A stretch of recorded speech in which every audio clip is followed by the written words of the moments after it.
played a team like you guys did? I mean, how much are you anticipating this being very He called me, and I'm very thankful for that. Yeah, I think similar to us. I think they're going to stay within their scheme. Obviously, they've had a ton of success, and they're not going to reinvent the wheel. When they have as much success as they've had all season.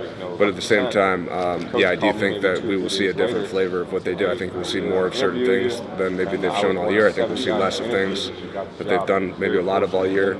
And I'm sure they'll have some new wrinkles for us with blitzes and coverages and other stuff. And that's part of having a month off between games, which is kind of a weird, unnatural thing, but it's something both teams have to deal with. So it's part of the process. JJ to do a little bit more with the big running back going out with the injury, but Donovan's kind of picked up the slack. I mean, have you changed your offense a little bit that way?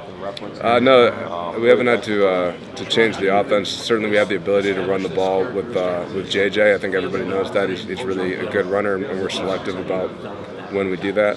But we love the running backs that we have. You can't replace Blake. I mean, the guy would, if he had stayed healthy, would have won the Heisman Trophy.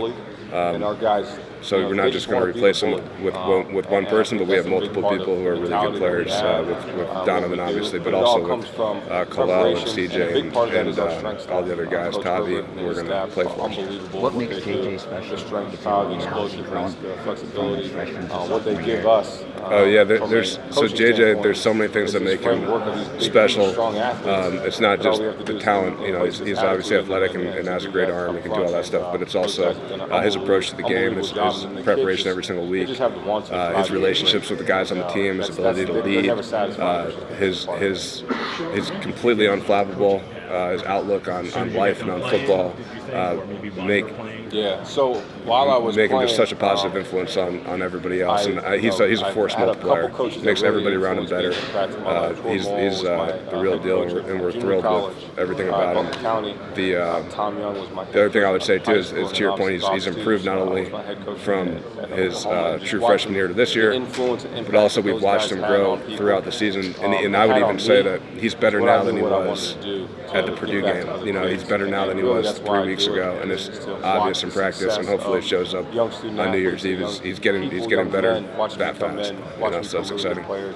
Those are the most satisfying. And kind of that point is JJ. Do you feel like he's maybe better in the bigger spotlight? Because it kind of seems like whenever his first start or Ohio State game, Purdue, it seems like that's a different thing for him than say Rutgers or one of the just kind of regular season opponents that isn't a rivalry or isn't one of those bigger moments. Yeah. So I hope he's best in the big moments. We'll find out on New Year's Eve, but I think a lot of that too is as the season's gone on, the moments have gotten bigger, and so he's been improving right along with those moments. I do think I think he would tell you the same thing. Ohio State was probably one of the only times where he wasn't totally neutral. I think he was so excited to play in the game that at the beginning of the game it took him some time to settle down, and hopefully that experience will work him, will help him in this game where he won't have that issue.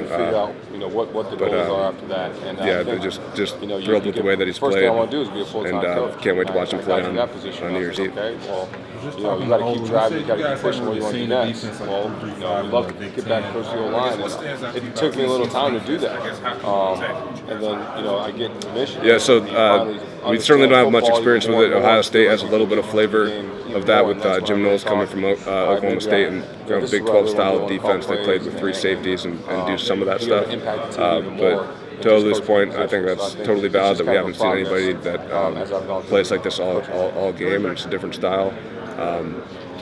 And your question is how would you approach attacking?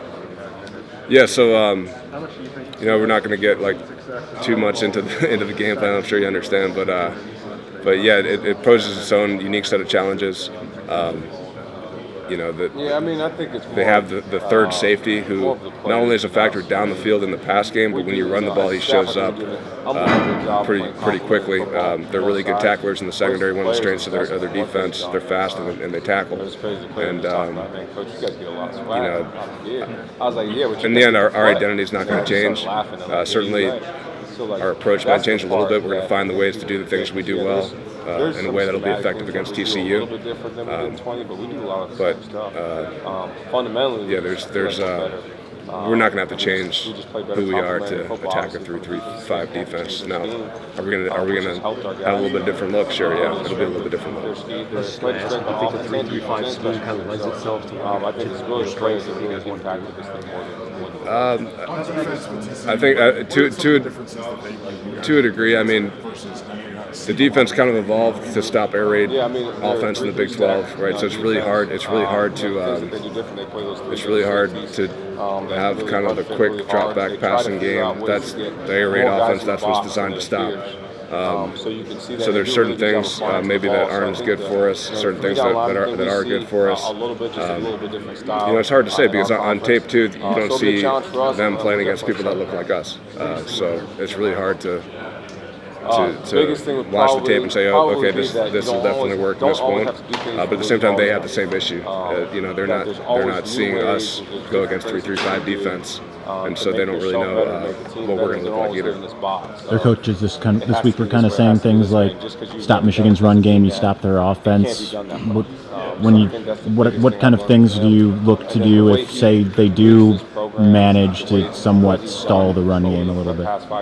Yeah, well, certainly every defensive coach is always going to want to stop the run. That's fundamental to playing defense, and TCU has done a great job of that all year, and I'm sure that they have a ton of confidence they'll be able to do it against us.